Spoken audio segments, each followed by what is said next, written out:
Di sebuah desa terpencil bernama Sumber Anyar, waktu seolah berhenti pada tahun 1998. Bukan karena sihir, tapi karena rahasia yang sengaja dikubur. Namanya Raka, remaja biasa, suka fotografi, rajin, anak adopsi yang sangat mencintai keluarganya. Tapi suatu malam, ia dituduh mencuri uang bantuan banjir. Uang yang bahkan belum sempat dibagikan. Tak ada bukti, tak ada saksi. Cukup satu desas-desus, dan seluruh desa memunggunginya. Ia menghilang, tak pernah ditemukan, tak pernah dimakamkan. Tapi jiwanya tak pernah pergi.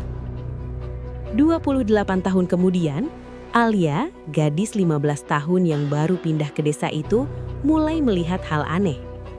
Di rumah tua yang jadi tempat tinggal barunya, jam dinding berdetak mundur. Buku sketsanya terisi gambar wajah asing. Dan setiap malam pukul 23.07, suara piano terdengar. Padahal tak ada listrik di sana. Hingga suatu malam, ia bertemu Raka.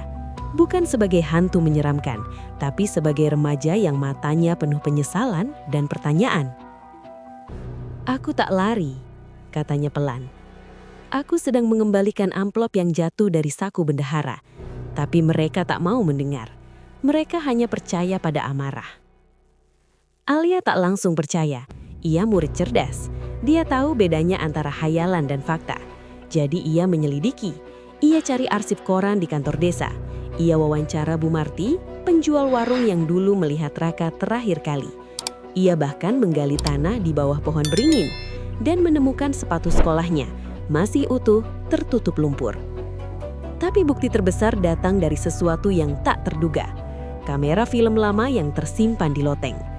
Setelah dicuci, foto-fotonya menunjukkan Raka berdiri di depan kantor desa, menyerahkan amplop kepada petugas. Dan di sudut foto, ada bayangan Pak Harun, bendahara desa yang wajahnya samar, seolah ingin bersembunyi. Alia sadar, ini bukan soal pencurian, ini soal prasangka. Dan prasangka ternyata bisa membunuh lebih dalam daripada pisau. Dengan hati berdebar, ia datangi Pak Harun, kini lelaki tua yang jarang bicara. Ia tak menuduh, ia hanya bertanya, "Kenapa Bapak diam saja selama ini?" Pak Harun menangis. Ia akui, ia yang mengambil uang itu. Tapi saat Raka mengembalikan amplop yang jatuh, ia panik, ia takut ketahuan. Jadi ia balik menuduh Raka. Dan ketika masa datang, ia diam, karena diam lebih mudah daripada mengakui kesalahan. Malam itu, Alia mengajak warga berkumpul di balai desa. Ia tunjukkan foto itu, bukan untuk menghukum, tapi untuk memulihkan. "Kita semua pernah salah sangka," katanya. Suaranya tenang, tapi tegas. "Tapi hari ini kita punya kesempatan memperbaiki sejarah. Bukan untuk Raka yang sudah tiada, tapi untuk anak-anak kita yang masih hidup. Agar mereka tahu, kebenaran layak diperjuangkan." Warga terdiam. Lalu satu persatu, mereka minta maaf kepada keluarga Raka yang tak pernah kembali dan kepada kebenaran yang selama ini mereka kubur.